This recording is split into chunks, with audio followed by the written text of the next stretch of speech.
Naturally, since everything's a mess, we just take a picture, right? Pictures make everything better. Hey guys, welcome back to the channel, Bean here, and today we're going to go through my most recently read books.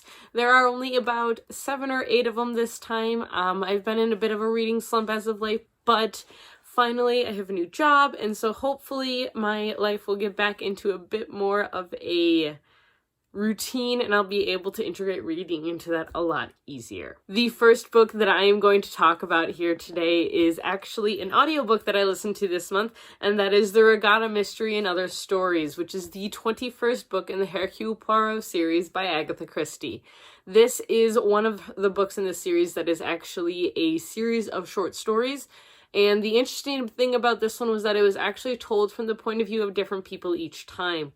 So I believe only half of them were Hercule Poirot stories. There was also a Miss Marple story in there, which is one of her other series. And didn't know all of the characters. I ended up giving this one a 4 out of 5 just because it was a little weird to hear the different characters, but I still enjoyed the story overall. The next book that I read was Harry Potter and the Goblet of Fire. This is the 4th book in the Harry Potter series.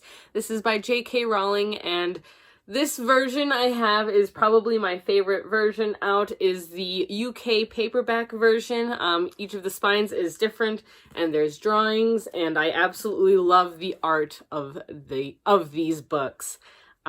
This book follows Harry in his 4th year at Hogwarts as he gets drawn into the Triwizard Tournament, and basically drama ensues. And I haven't reread this book or anything past it for quite some time, and so rereading this one, I really appreciated it a lot more. I appreciated the sass of Harry Potter in general, and Harry is quickly becoming a character that I really love. Harry. I didn't like him very much throughout the first time that I read this series, but as I'm rereading it, I'm reminding myself that he's 14 in this book, and yet he's still going through all of this, and it was very well done. If you have any interest, our group discussion of this book is up on our channel, so if I remember, I will try and link that down below. Otherwise, you can find that video on our channel. So overall, this time I gave this book a 4.5 out of 5.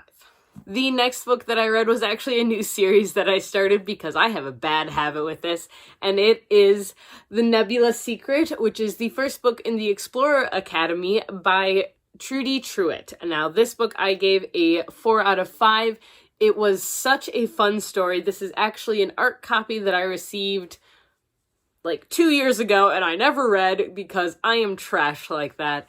But I absolutely have fallen in love with this series. It is so much fun, and I really wish that I could have read it when I was younger, because this definitely brings back my desire to become an archaeologist or an anthropologist or anything of the sort. This series follows a group of, I believe, 23 teenagers, like young adult teenagers, who have applied to a program called the Explorer Academy and have been accepted, and now they are studying to become the world's next explorers, like the new Indiana Jones and just the new scientists of the world. It is a great story. There's science in here that is absolutely amazing. This is co-written with National Geographic, so lots of the information and facts here are very interesting and are true, and lots of the technology, if it's not already there, it is in development, which I think is absolutely amazing. So,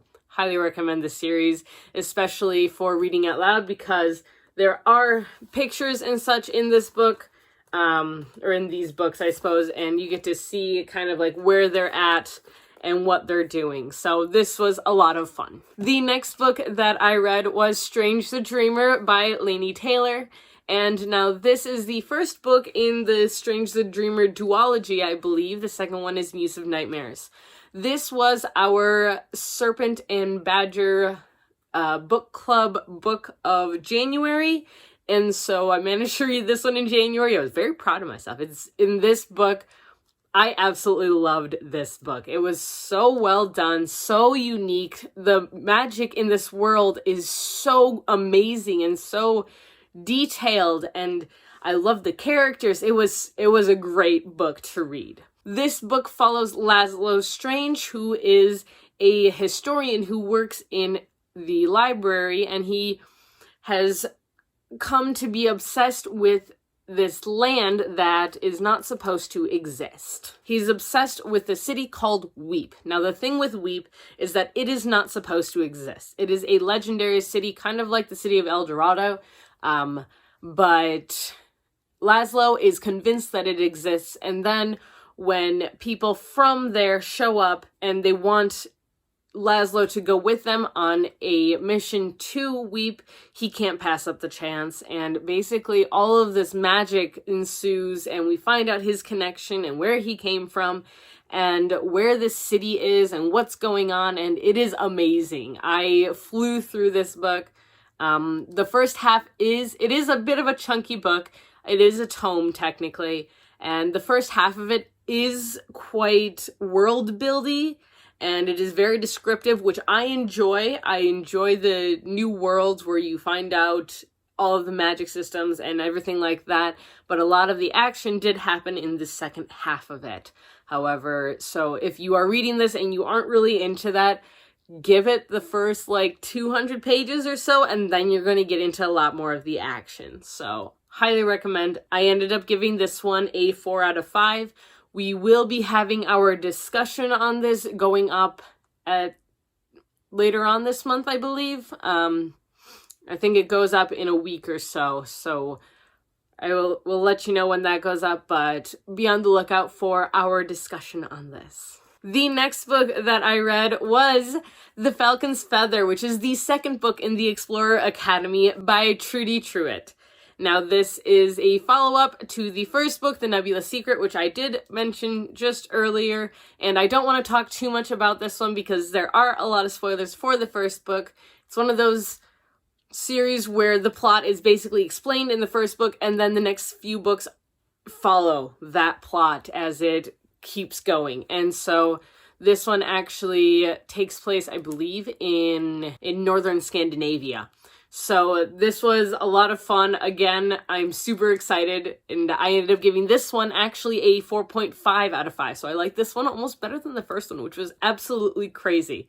But I also have the third one, and that is next on my TBR. The next book that I read is one that I have been looking to read for quite a while, and that is Horrorstör by Grady Hendrix. This is basically a haunted IKEA store, and it's even set up that way, like with the different pieces, with the different items of furniture in here that actually coincide with what happens in the chapter, which was very interesting. This book follows Amy, who works at Orsk, which is their version of IKEA. They even say at the beginning that it's an IKEA spin-off, or it's another version of IKEA. And she is training to be a store manager, but she really has absolutely no motivation to become a store manager. She hates her job. She hates her life. She's all around miserable. And then she is asked by her manager, Basil, to stay late one night, and they do an overnight shift because weird things have been happening overnight at this store. They will come in the morning and there will be graffiti, or in one of the stories there was poop on one of the couches, and so it's just a lot of things are happening that shouldn't be happening, and so they decide to investigate, and they stay overnight in this IKEA store, and it is haunted.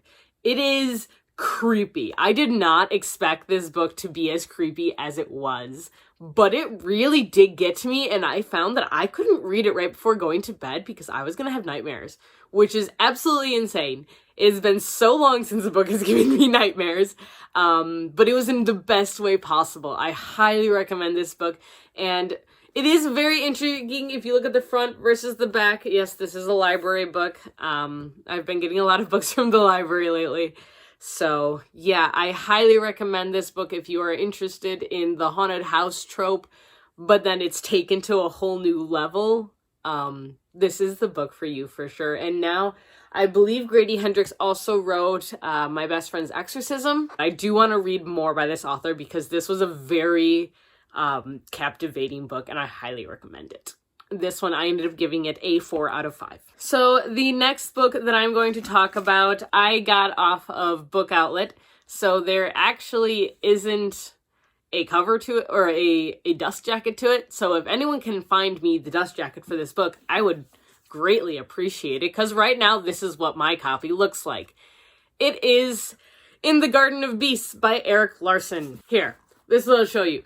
In the Garden of Beasts by Erik Larson. This is a nonfiction book. It talks about World War II, but from the point of view of the American ambassador and his family. Now, this was a unique perspective that I have never read about in, when it comes to World War II. I never really thought about the ambassadors in all honesty.